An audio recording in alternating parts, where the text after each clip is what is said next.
당연히 그러면 안 되겠지만 제가 있는 곳에서 전쟁이 발생한다면 저는 택할 것 같긴 해요. 개념님 지금 이란 미국 전쟁으로 이제 전 세계가 긴장 상태인데 중동 지역에는 크립토 업계 분들도 많다고 들었어요. 혹시 뭐 현지 분위기나 주변에서 들려오는 이야기가 있으신가요? 미국과 이란 그리고 주변 국가들의 이런 군사 충돌 때문에 되게 다양한 분들이 좀 어려움을 겪고 계신 것 같아요. 그래서 크립토 산업에서도 사실 두바이 또는 아부다비 이런 중동 지역의 주요 허브 도시들이 되게 큰 역할을 하고 있거든요.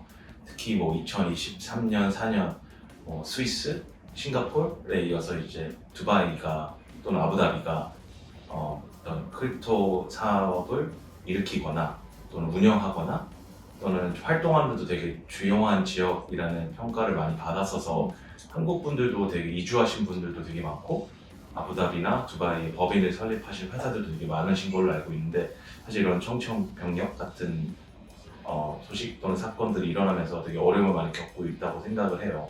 제 주위에서도 이 사건이 터졌던 주가 일본에서 기업 금융과 블록체인 관련한 행사가 있었던 큰 행사 주간이었거든요. 그래서 그 주에 일본에 오셨다가 본인의 가족들이 UAE에 살고 있는데 귀국편 비행기가 모두 막혀 있고 지금 오늘 3월 6일인가요? 오늘까지도 계속 비행기는 뜨지 않고 있기 때문에 일본에 발이 묶인 분들도 있고 해서 되게 안타까운 상황입니다. 이런 군사 충돌도 문제인데 음. 이제 거시경제 면에서도 이제 네.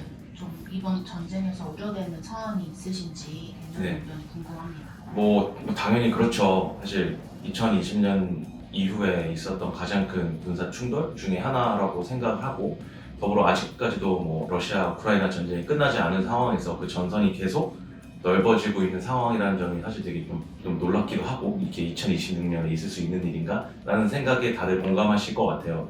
근데 저는 특히 이번 이제 전쟁이 좀 특이하다고 생각하는 점이 일반적으로 국가와 국가 간의 군사 충돌이 많이 일어나는 경우가 많았다고 생각하거든요. 근데 이번에는 이란이 UAE, 쿠웨이트 그리고 이스라엘, 레바논 지금 서로 공격을 당하고 또 피해를 입고 있는 그 국가들의 범주가 계속 커지고 있다는 점이 저는 사실 굉장히 큰 우려점이 있다고 생각을 해요.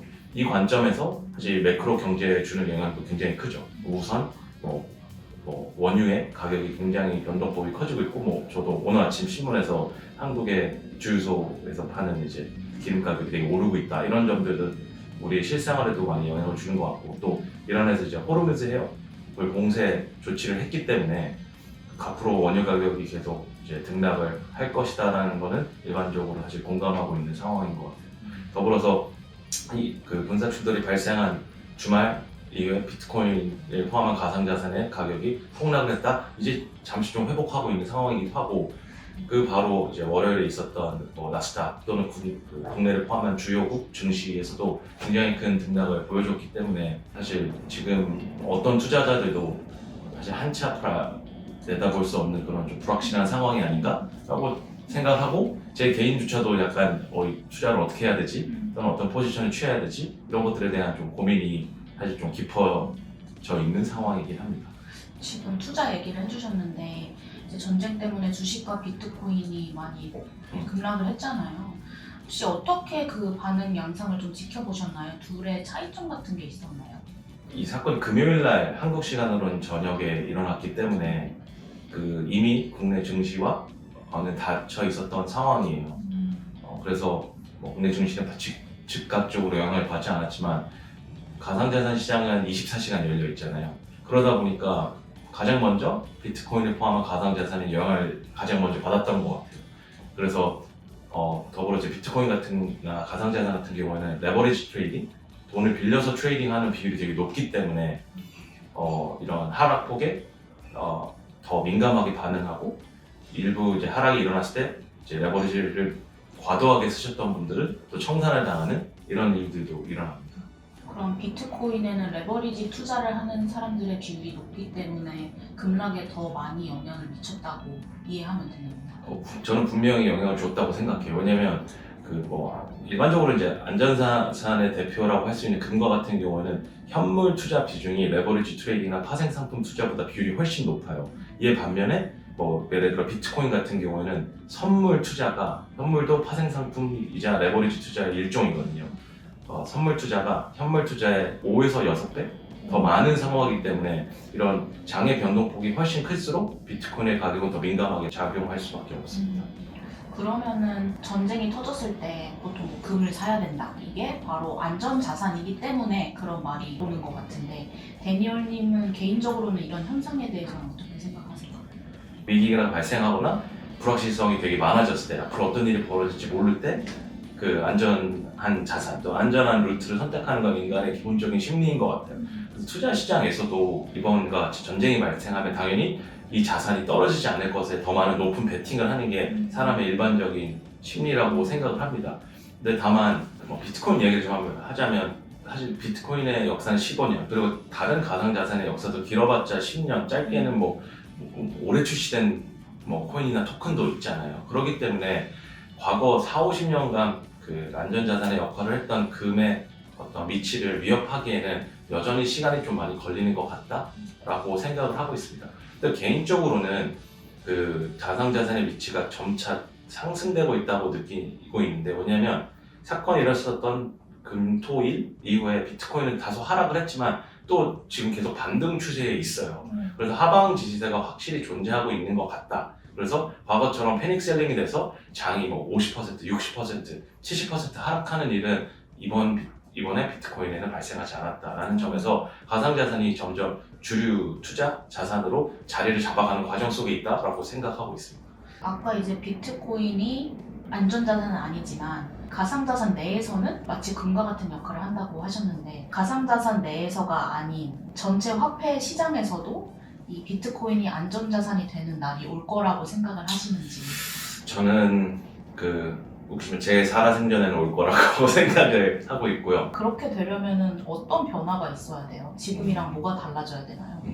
저는 크게 세 가지 이유가 있다고 생각을 해요. 하나는 아까 말씀드렸듯이 가상자산은 레버리지 투자, 빚을 내서 투자, 소위 이제 빚투하는 굉장히 비율이 높은 투자 자산이에요. 그렇기 때문에 큰 상승이 있을 때는 상승이 더 빠르게 되고 하락이 있을 때는 또 되게 무자비하게 떨어지는 그런 경향을 보이거든요. 그렇기 때문에 이런 레버리지 투자 또는 파생상품 투자가 주류를 이루고 있는 가상자산의 시장의 상황이 다소 좀 현물 위주, 더 안전한 자산, 안전한 투자 방식으로의 전환이 이루어져야 한다고 먼저 생각을 해요. 그리고 일반적으로는 개인 투자자들이 더 많은 시장이 더 변동성이 크고 안전한 자산이라고 평가받지 못하고 기관 투자자들이 많을 때 더 좀 견고한 자산이라고 얘기를 해요. 근데 여전히 많은 기관들이 유입이 되셨지만 여전히 가상자산은 개인 투자자 위주의 시장이긴 하거든요. 그래서 이러한 상황이 규제 변화나 기관들의 유입 또 각 국가들의 어떤 가상자산에 대한 어떤 전통 금융코드의 수용 이런 움직임들이 종합적으로 되었을 때보다 좀 견고하고 누구에게나 인정받는 투자 자산으로 변화하지 않을까라고 생각을 합니다. 두 번째는 같은 돈이더라도 성격이 좀 다른 경우가 있어요. 예를 들어서 PD님은 단기 투자자세요? 장기 투자자세요? 저는 장기 투자자. 아, 장기 투자자세요? 그러면 PD님 같은 분들이 투자하는 자본을 인내 자산이라고 불러요. 인내할 힘이 되게 큰 자산들이죠. 예를 들어서 중앙은행의 돈이라든지 우리나라의 국민연금과 같은 연기금 그리고 나라의 미래를 위해 투자하는 국부펀드 이런 것들은 단기적으로 트레이딩하는 경향보다는 장기적인 안목을 가지고 오랫동안 투자, 특히 포지션을 바꾸지 않는 투자를 하는 것들이 있거든요. 이런 자본들은 굉장히 단기간 변동폭에 크게 개의치 않아요. 왜냐하면 더 먼 미래를 바라보고 투자를 하기 때문에. 비트코인이 아직은 안전자산이 아니지만 어쨌든 기존 화폐와는 이 암호화폐가 가진 다른 특성 때문에 어떤 장점도 있을 것 같은데 혹시 코인만이 가지고 있는 특징이 전시 상황과 같은 위험 상황에서 빛을 발한 사례 같은 게 있을까요? 저는 사실 이 주제가 되게 인상적인데요. 저희가 오늘 이야기했다시피 비트코인이 이번 전쟁을 통해서 안전자산은 아직 아니다라는 사실은 어떤 결론을 내릴 수 있지만 반면에 비트코인 본연의 어떤 가치, 비트코인이 개인 간 결제 수단으로서 어떤 의미가 있는지에 대해서는 사실 한 번 더 증명이 된 계기가 되기도 했어요. 물론 이런 전쟁이라는 안타까운 사건으로 이게 증명이 돼서 좀 아쉽긴 하지만요.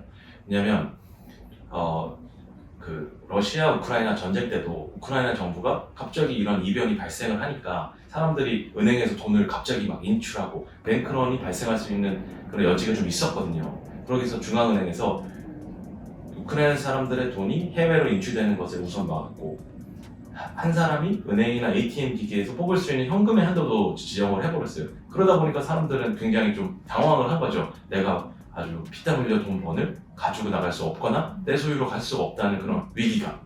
그래서 그 당시에 많은 사람들이 비트코인을 구매해서 뭐 폴란드라든지 인접 국가로 피난을 갈 때 비트코인 그 프라이빗 키를 또는 시드 퍼레이즈를 가지고 그 보유한 USB를 가지고 피난 가거나, 또 어떤 사람은 심지어 외워서 떠났다는 거예요. 그거를 내가 피난 간 국가에서 비트코인을 이제 현금으로 환전하거나, 또는 비트코인을 뭐 스테이블 코인으로 환전해서 직접 결제를 해서 생활을 이어나가는. 이번 전쟁이 발발했을 때 되게 짧은 시간이었는데 이란에서 가장 큰 중앙화된 암호화폐 거래소의 거래량이 700% 증가했다는 거예요.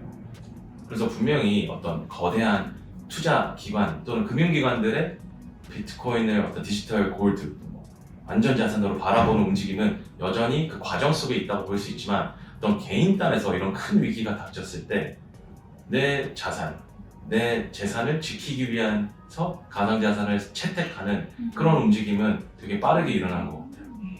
혹시 그러면 데니얼님이시라면 지금 우리가 전시 상황에 놓여 있다, 그런 상황이 발생하면 어떤 식으로 이제 본인의 자산을 좀 재정비하실 것 같으신가요? 당연히 그러면 안 되겠지만, 제가 있는 곳에서 그 전쟁이 발생한다면 저는 가상자산을 택할 것 같긴 해요. 왜냐면 제가 내 지갑에 시드 포레이즈 그리고 이제 비밀 문구만 알고 있으면 전쟁에 참여를 하던, 전쟁이 끝나서 이걸 다시 내 투자 자산으로 활용하고 싶을 때 내가 온전하게 보유하고 증명할 수 있는 자산이 될 것 같다. 실제로 그 예전에 뭐 그 전쟁이 일어났을 때 그런 부의 이동이 되게 많이 일어나기도 하잖아요.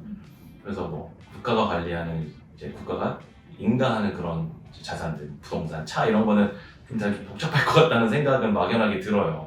가상자산은 사실 세계 어디를 가서도 환전을 할 수 있고 가상으로 인정받을 수 있다고 믿기 때문에 저는 뭐 구나 미치나 아니면 시드 프레이즈를 외워서 활동을 할 것 같고요. 또 그 어떤 일반적인 분들의 투자라고 생각했을 때 제가 제일 좋아하는 이제 투자서가 그 필립 피셔의 위대한 기업의 투자라는 책이 있거든요.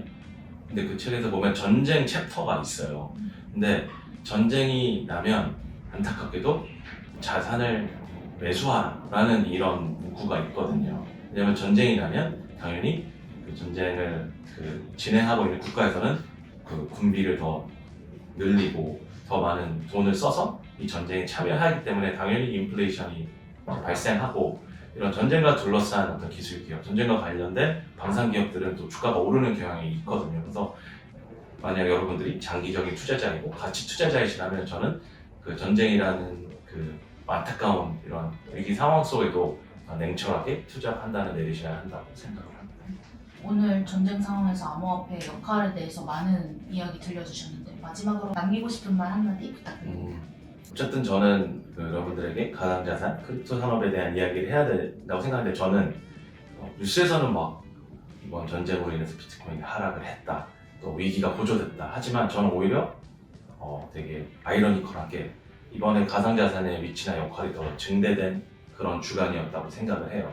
왜냐면 전쟁이 났는데도 하락폭이 그렇게 크지 않았고 다시 회복세로 돌아왔다는 것, 이런 위기 상황에서 그 비트코인의 거래량이 이런 전쟁을 직접 진행되고 있는 국가에서 거래량이 늘어났다는 점들은 저희가 아주 작은 노이즈이지만 가상자산이 자기의 역할이 있는 거 보네, 또는 이제 그렇게 전쟁이 났는데도 그렇게까지 영향을 받지 않네, 이런 점들은 우리가 꼭 기억하고 넘어가야 될 일이라고 생각을 합니다.